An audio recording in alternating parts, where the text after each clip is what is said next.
Bismillahirrahmanirrahim. Assalamualaikum warahmatullahi wabarakatuh. Kami dari kelompok 8 dengan anggota kelompok saya sendiri sebagai moderator, Rizky Firmansyah. Yang kedua ada Pramita Rifa Andini. Yang ketiga ada Amaranila. Yang keempat ada Erlina Cahya. Yang kelima ada Damar Gesit. Yang keenam ada Dian Tata Amalia. Yang ketujuh ada Gendung Fajar Panjalu. Yang kedelapan ada Friska Oktaviana. Dalam kesempatan ini kami akan menjelaskan materi mengenai faktor sumber atau persuader atau komunikator yang menentukan efektivitas persuasi. Di dalam materi ini ada beberapa poin yang kita ambil. Yang pertama ada learning goals. Yang kedua ada audience analysis, knowing your audience. Yang ketiga ada audience demographic. Yang keempat ada form of proof. Yang kelima ada building your credibility. Yang keenam ada wording your message. Yang ketujuh ada delivering your message. Yang kedelapan common tactic of persuasion. Itu poin-poin dari kelompok kami. Selanjutnya akan lanjut ke learning goals. Baik, di sini saya akan menjelaskan learning goals. Learning goals itu faktor sumber atau persuader atau komunikator yang menentukan efektivitas persuasi. Sejauh ini kami telah memfokuskan pada keterampilan penerima, bagaimana sih menjadi konsumen persuasi yang kritis, bertanggung jawab, dan etis seperti yang tersirat dalam judul buku ini. Selain pengacara, guru, politisi, menteri, dan beberapa profesi lainnya, hanya sedikit dari kita yang secara teratur diminta untuk menyampaikan pidato, khotbah, atau ceramah. Namun terkadang kita harus menjadi pembujuk. Kenapa sih harus menjadi pembujuk? Karena apa? Karena kita dapat menerapkan pengetahuan yang kita peroleh dalam peran kita sebagai persuader. Nah, kita menerapkan pengetahuan ini, kita bisa menggunakan taktik intensifikasi. Jadi kita dapat membentuk persuasi kita menggunakan proses, konten, budaya, dan premis nonverbal. Dan kita dapat menerapkan pengetahuan kita tentang apa yang etis dalam persuasi dan apa yang tidak etis dalam persuasi. Sebagai seorang pembujuk, langkah pertama yang harus kita ambil yaitu kita harus mempersiapkan pesan. Ya, kita mempersiapkan pesan dengan mempelajari audiens. Supaya apa? Jika kita tidak mempersiapkan pesan dengan matang, audiens tidak akan paham dengan apa yang kita maksud. Lalu di sini kita juga mempertimbangkan seperti pola organisasi, jenis bukti, dan gaya pesan. Bagaimana kita menyampaikan. Nah, itu semuanya penting. Untuk mengetahui beberapa taktik persuasif yang umum dan bagaimana taktik tersebut bervariasi dari budaya ke budaya dan audiens ke audiens, selanjutnya akan dibahas oleh Pramita. Terima kasih. Baik, di sini saya akan menjelaskan tentang audience analysis atau analisis audiens, yaitu mengetahui audiens Anda. Nah, di sini dijelaskan bahwa mudah untuk menegaskan bahwa para pembujuk harus selalu mengetahui sebanyak mungkin tentang audiens mereka. Tapi tidak selalu mudah untuk menentukan cara tertentu agar dapat mengenal mereka. Salah satu cara yang terbaik mendengarkan mereka saat membujuk. Karena mereka mungkin akan menggunakan taktik dalam persuasi yang tampaknya meyakinkan mereka dalam bujukan yang mereka terima. Nah, dalam buku Charles O. Larson 2007 dijelaskan contohnya, Anda mungkin memperhatikan bahwa saya sering menggunakan narasi dan contoh kehidupan agar dapat menerima nasihat saya atau setidaknya memperhatikannya. Saat melakukan analisis audiens, saya juga melihat pola pemrosesan informasi audiens saya dalam kaitannya dengan elaboration likelihood model.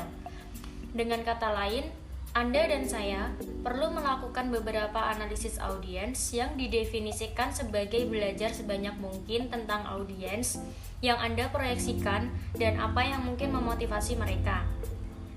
Jadi kita perlu mengetahui beberapa hal dasar seperti usia mereka, jurusan mereka, pembagian gender dalam audiens, sikap mereka terhadap topik, dan banyak hal lainnya.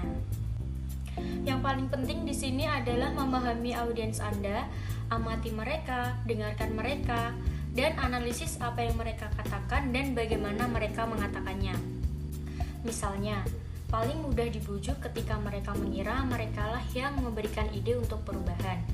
Nah, yang terbaik adalah memberi orang seperti itu beberapa alternatif dan membiarkan mereka membuat pilihan sebuah taktik yang kadang-kadang disebut dengan delivering your message atau menyerahkan pesan Anda. Kebanyakan orang cenderung ingin menjadi orang lain dan ingin melakukan apa yang dilakukan orang lain. Itulah mengapa mode populer atau mengapa seorang kandidat untuk jabatan politik mendapatkan apa yang disebut momentum di jalan menuju kemenangan dalam mempersuasi. Selanjutnya akan dijelaskan oleh Amara Dila Ayu. Selanjutnya di sini saya akan menjelaskan tentang audience demographics atau yang disebut dengan demografi audience. Ketika persuasi ditujukan pada audiens yang banyak dalam jumlah ratusan, ribuan, atau lebih, seorang persuader atau pembujuk profesional seperti pengiklan atau politisi dapat menggunakan demografi yang dikumpulkan secara profesional untuk menganalisis audiens. Demografi mendeskripsikan orang-orang dalam istilah dapat diukur dari atribut bersama mereka. Nah, variabel dari demografi audiens di sini itu misalnya kesukaan, ketidaksukaan, kebiasaan mereka, usia, jenis kelamin, pendidikan, agama, dan lain sebagainya. Di dalam demografi audiens ini ada yang namanya determining audience needs, artinya menentukan kebutuhan audiens. Kami dapat melakukan beberapa analisis yang cukup canggih dari target kami untuk menentukan kebutuhan audiens. Anda perlu membujuk seseorang, membuat daftar pengalaman yang mungkin dia alami untuk diri Anda sendiri dan lihat apakah ada di antara pengalaman itu yang dapat dikaitkan dengan pesan Anda. Cobalah untuk mengetahui keadaan pikiran audiens Anda. Apakah mereka akan santai? Apakah mereka akan ragu? Pertimbangkan hal-hal ini dan rancang pesan Anda sesuai dengan itu. Dengan kata lain, tanyakan pada diri Anda, pekerjaan apa yang pesan yang ingin Anda sampaikan itu agar berhasil diselesaikan. Dan kemudian pahat pesan Anda agar sesuai dengan pekerjaan. Setelah Anda mengetahui sesuatu tentang kelompok sasaran Anda dan bagaimana perasaan anggotanya tentang topik Anda dapat membentuk pesannya. Orang lebih cenderung mengingat pesan yang terorganisir dengan baik. Nah, di sini itu maksudnya, sebelum kita mengirim pesan kepada audiens, sebaiknya itu kita itu merencanakan pesan sesuai dengan pikiran audiens tersebut agar audiens itu cenderung mudah mengingat pesan yang kita sampaikan gitu. Terima kasih. Selanjutnya akan disampaikan oleh teman saya Erlina. Saya akan menjelaskan tentang form of proof atau yang sering kita dengar yaitu bentuk bukti. Setiap orang pasti menginginkan alasan yang baik untuk mengubah sikap, meyakinkan dan perilaku tindakan mereka. Bukti yang digunakan untuk mengambil tindakan dapat juga digunakan untuk mengubah audiens. Ada beberapa bentuk bukti yang dapat kita gunakan untuk mendorong audiens untuk mengubah sikap dan mengambil tindakan. Yang pertama, adanya bentuk bukti statik.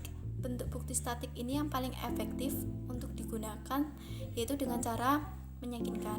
Yang kedua, dengan adanya narasi dan anekdotes. Narasi membuat contoh hidup dan nyata yang dapat difahami serta dalam istilah halnya itu pribadi dan dapat dihubungkan.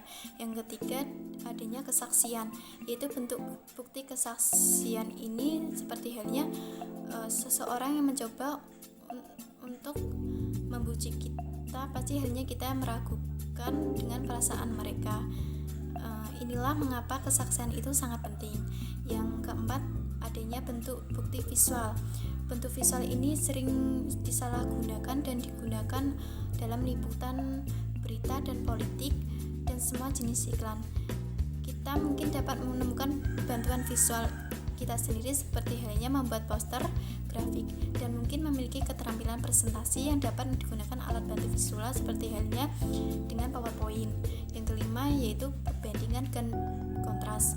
Bekerja dari ribuan iklan dan presentasi sebelum dan sesudah melihat dan mendengar, orang cenderung melihat masalah dari sudut pandang dan kemudian menilai mereka secara tidak akurat. Selanjutnya akan dijelaskan oleh Damar.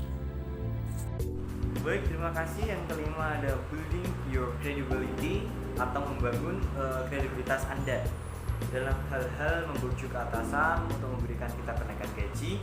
Kredibilitas adalah faktor kunci yang paling utama di zaman modern.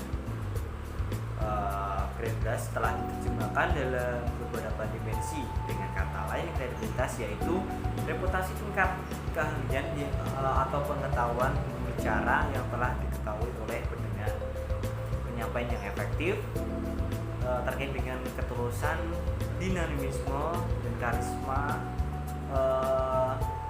Kredibilitas ini sangat tergantung pada cara penyampaian Anda. Bahasa yang menarik biasanya membantu membuat video lebih kredibel dan postur yang santai tetap tegas lebih dapat dipercaya daripada orang yang kaku atau ceroboh. Berikut ada beberapa contoh dalam kehidupan sehari-hari di mana unsur-unsur kredibilitas dapat digunakan. Yang pertama ada percaya. Audiens mempercayai orang karena berbagai alasan. Audiens mempercayai mereka karena mereka dapat dipercaya di masa lalu. Karena mereka melakukan kontak mata secara langsung dan karena mereka memiliki ketenangan, audiens juga mencoba memberikan isyarat tentang kepercayaan. Berikut adalah contoh dari contoh sederhananya seperti saya telah mengambil lebih dari solusi dari jurusan ini dan magang di iklan bergengsi selama musim panas. Jadi saya belajar tentang industri perikanan yang mungkin menarik bagi saya. Selanjutnya ada keahlian. Kita mencari keahlian dalam keberhasilan di masa lalu pada suatu tugas yang telah mereka lakukan. Misal, jika ada seseorang berdahara yang baik untuk berorganisasi di perkumpulan, dia mungkin akan menjadi bendahara yang baik juga untuk pemerintahan mahasiswa. Anda juga dapat menunjukkan keahlian Anda dengan mempersiapkan dengan baik dan dengan menunjukkan pengetahuan tentang topik tersebut. Bahkan jika Anda memiliki keahlian langsung pada topik tertentu, Anda dapat dengan menunjukkan ke pakar yang dikenal dalam presentasi Anda.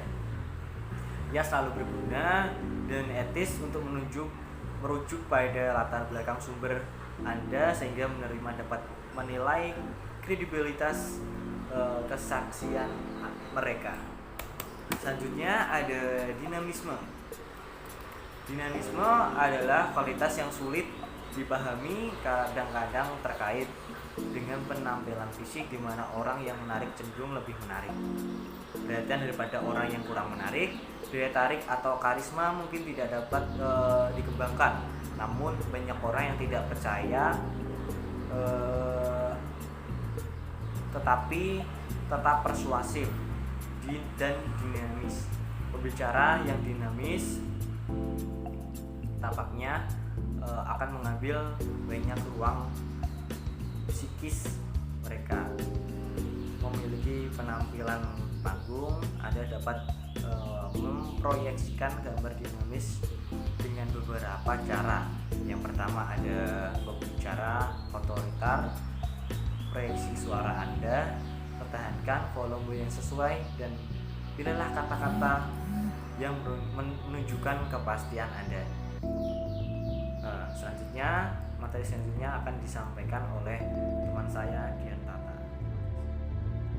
Saya, Dian Tata Amelia, akan melanjutkan materi yang sudah dijelaskan oleh teman saya tadi. Materi yang akan saya sampaikan yaitu wording your message atau mengatur pesan Anda bicara.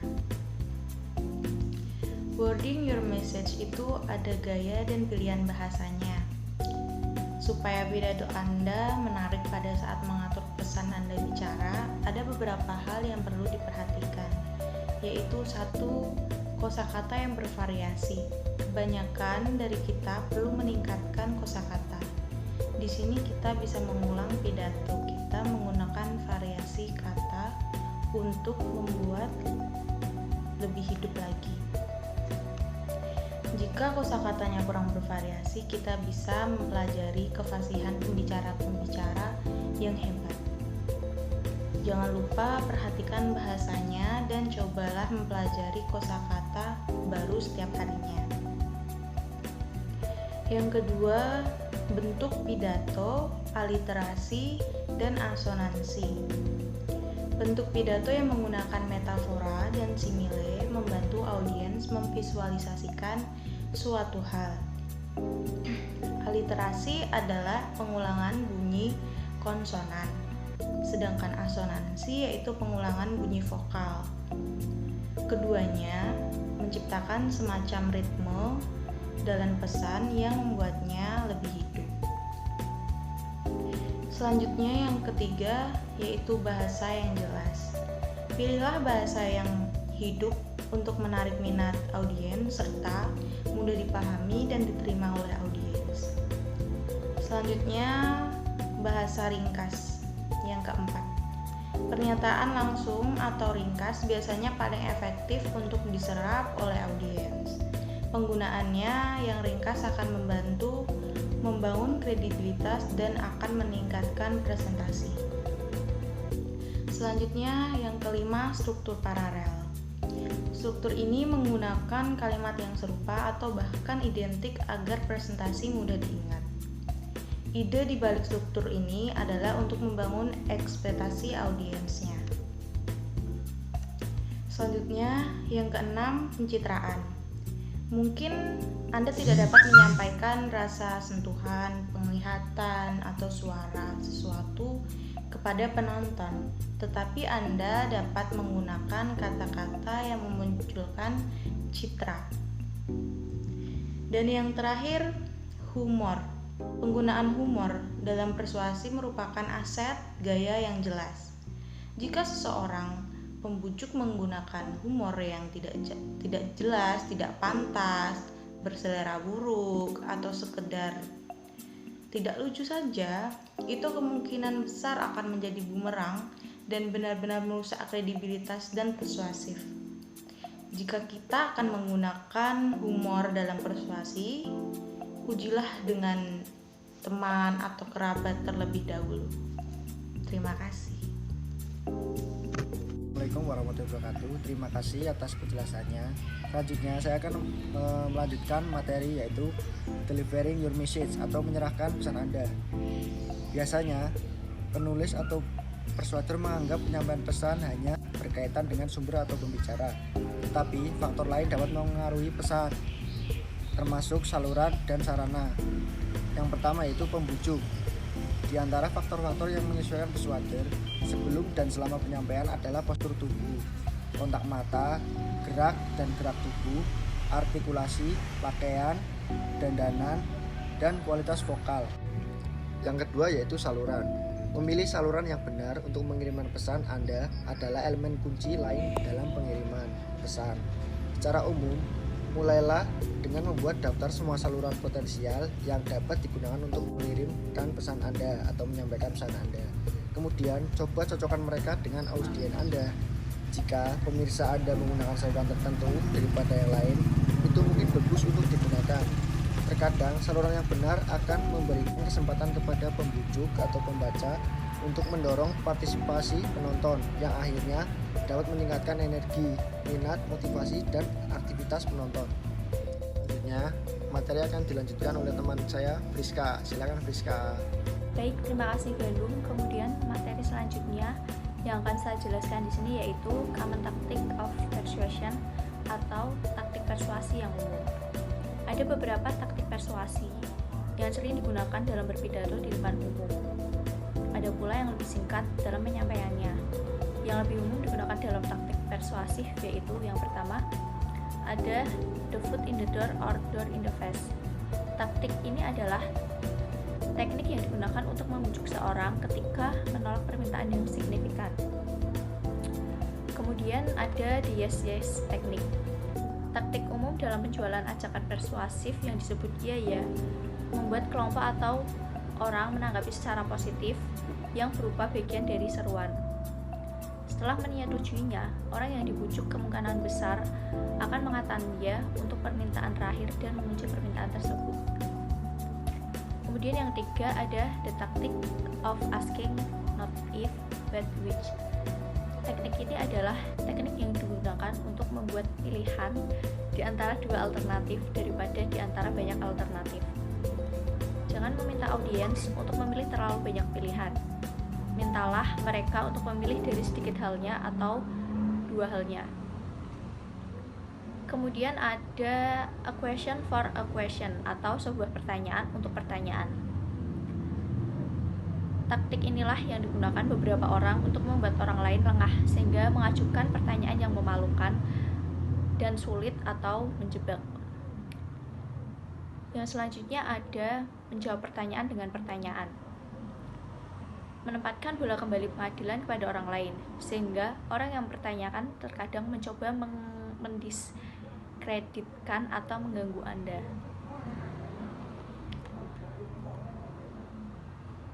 Selanjutnya ada komitmen parsial. Komitmen parsial adalah taktik menyerupai strategi door invest atau penolakan kemudian mundur. Selanjutnya itu planting. Taktik menanam menggunakan satu atau lebih dari panca indera untuk membuka saluran ke memori audiens tentang bagaimana mereka mengalami suatu hal. 5 panca indera yang kita miliki yaitu indera pengecapan, penciuman, peraba, pendengaran, dan penglihatan. Kemudian taktik terakhir yaitu DIOU. Terkadang juga disebut dengan taktik timbal balik. Taktik ini membuat pendengar merasa berhutang sesuatu pada Anda.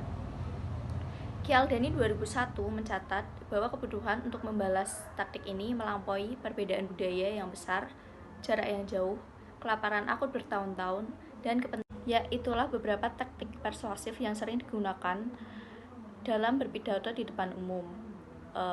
Dan itulah materi terakhir dari kelompok kami. Kurang lebihnya mohon maaf. Wassalamualaikum warahmatullahi wabarakatuh.